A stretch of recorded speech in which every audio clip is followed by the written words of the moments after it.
¿Pedro Infante realmente conquistó México?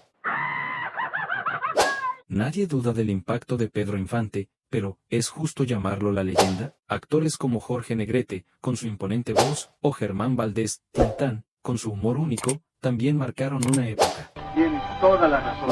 Mientras Pedro conquistaba corazones con su imagen de hombre humilde, Negrete representaba el orgullo ranchero y Tintán rompía barreras culturales con su pachuco irreverente. ¿Fue Pedro realmente el más grande que Jorge Negrete o Tintán? ¿Tú qué crees? ¿Pedro Infante fue ídolo por talento o por suerte?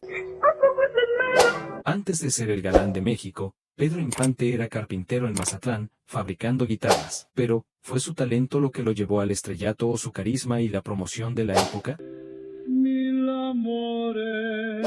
Mientras actores como Jorge Negrete estudiaron ópera, Pedro llegó a la cima con una voz común y mucho sentimentalismo. Su carisma lo convirtió en el ídolo de las masas, pero, ¿hubiera llegado tan lejos sin el cine que lo impulsó? Es un detallito de mi apa.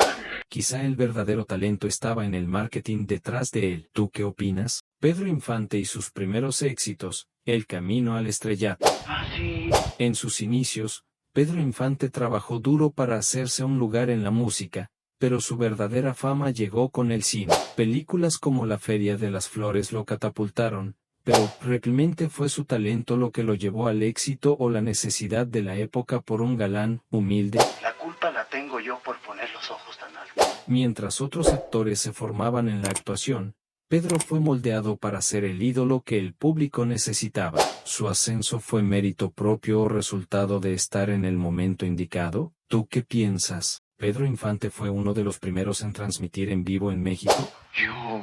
En una época donde la TV aún parecía cosa de ciencia ficción, Pedro fue de los primeros en aparecer en una transmisión en vivo, un evento que dejó a todos pegados a sus radios y pantallas, bueno, los pocos que tenían una tele en ese entonces. Válgame Dios. Imagina el revuelo que causaba, la señora suspirando, los locutores perdiendo la compostura, y hasta los camarógrafos nerviosos. Se dice que esa primera transmisión fue tan impactante, que los medios aún debaten si Pedro cambió para siempre la forma en que los mexicanos consumían entretenimiento. No me digas. Después de todo, era Pedro Infante, ¿cómo no iba a revolucionar todo lo que tocaba? ¿Pero tú qué opinas? Muy interesante. ¿Pedro Infante era el mejor actor de su época o solo el más popular? A pesar de ser uno de los máximos ídolos del cine mexicano, Pedro Infante no tuvo un camino sencillo en los premios Ariel. Fue nominado 7 veces como mejor actor entre 1948 y 1957, destacando su trabajo en joyas como Los Tres Huastecos y Pepe el Toro. Ese no es malo, es idiota. Sin embargo, solo ganó una vez, en 1956, por La vida no vale nada. Su última nominación fue por Tiza. Lo que pasa es que la verdad no peca, pero incomoda. Reconocimiento tardío o una industria que no valoró lo suficiente su talento mientras vivía. ¿Pero tú qué opinas? ¿Las mujeres hicieron grande a Pedro Infante o él a ellas? Mira lo que está aquí. Pedro Infante no solo fue el ídolo de México, también fue un hombre rodeado de mujeres icónicas. Actrices como Blanca Estela Pavón, María Félix e Irma Dorantes compartieron pantalla y hasta su vida. ¿Fueron estas mujeres quienes potenciaron su carrera, o fue Pedro quien les dio un lugar en la historia del cine? No se quiere casar conmigo, cuerpecito de pecado. Mientras sus romances escandalizaban, sus coprotagonistas brillaban junto a él. Pero no olvidemos, algunas de ellas, como Blanca Estela, tenían talento y carisma que podría haber eclipsado al propio Infante. ¿Fueron complementos o rivales en su camino al estrellato? ¿Tú qué opinas? ¿Pedro Infante o Jorge Negrete? ¿Quién era el verdadero rey del canto? No me digas. La eterna pregunta, ¿quién cantaba mejor, Pedro Infante o Jorge Negrete? Mientras Negrete era un tenor entrenado, con una técnica impecable y una voz potente, Pedro, autodidacta, conquistaba con su calidez y estilo emocional. Mil amores. Los críticos aplauden la perfección vocal de Jorge, pero el público se enamoró de la cercanía y versatilidad de Pedro. Entonces, ¿técnica o carisma? Esta rivalidad, aunque alimentada por los fans, nunca fue resuelta entre ellos. Pero dime tú, ¿prefieres la precisión de Jorge o el alma de Pedro? Vota por el mejor. El lado desconocido de Pedro Infante. ¿Así nos llevamos? El ídolo de Guamúchil no solo conquistó con su carisma en pantalla, su vida personal estaba llena de curiosidades. Era un apasionado de la aviación, tanto que pilotear se convirtió en uno de sus hobbies más queridos, aunque también le costaría la vida. Yo creo que aquí hay un malentendido. Además, amaba la música y no solo cantaba, tocaba instrumentos como la guitarra y la batería. Su talento para la carpintería, oficio de su juventud, lo acompañó toda su vida, creando muebles que regalaba a amigos cercanos. ¿Qué otro dato sabes sobre Pedro Infante? ¿Sabías que Pedro Infante tuvo su propia ciudad? Válgame Dios. Pedro Infante no solo fue el ídolo de México, también construyó su propio paraíso, Ciudad Infante. En su residencia había de todo: alberca, gimnasio, carpintería, boliche, cine y hasta una capilla. Hasta los pisos y muebles los fabricó él mismo. Era un lugar donde Pedro no necesitaba salir para nada. Tienes toda la razón.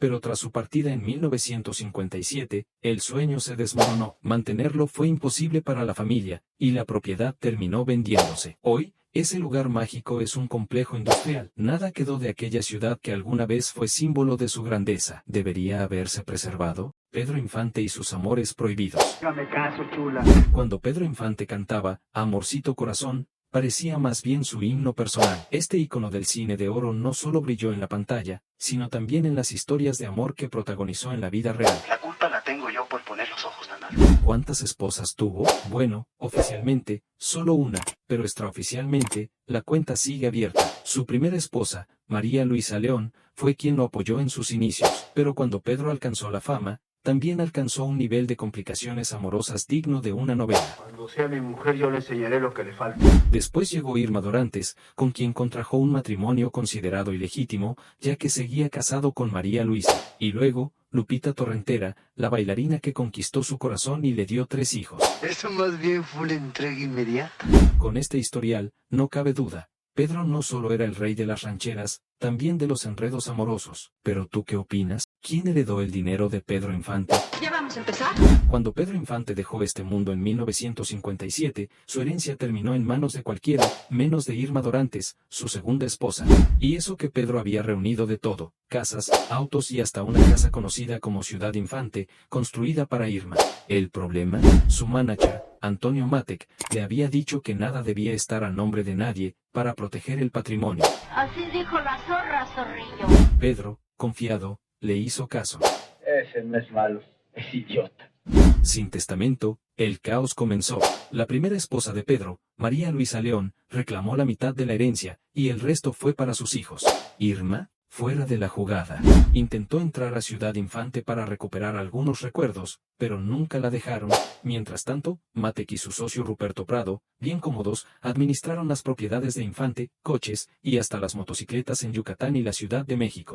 Eres un sinvergüenza. Así que Irma, tristemente, nunca vio un solo centavo. ¿Pedro Infante realmente falleció? En la torre. El 15 de abril de 1957, Pedro Infante desapareció tras un trágico accidente aéreo en Mérida, dejando a México en un duelo eterno. ¿Pero realmente se fue? Las teorías conspirativas aseguran que Infante fingió su final para escapar de la fama. Así. Testimonios, supuestos avistamientos y rumores alimentaron la idea de que vivió en el anonimato bajo otra identidad. Mientras algunos lo ven como una leyenda inmortal, otros insisten en que el ídolo no solo vive en los corazones, sino también en algún rincón oculto. ¿Mito o realidad? ¿Tú qué opinas? ¿Y si Pedro Infante no hubiera partido? El angelito de la guarda. Pedro Infante dejó un vacío irreparable en el cine mexicano.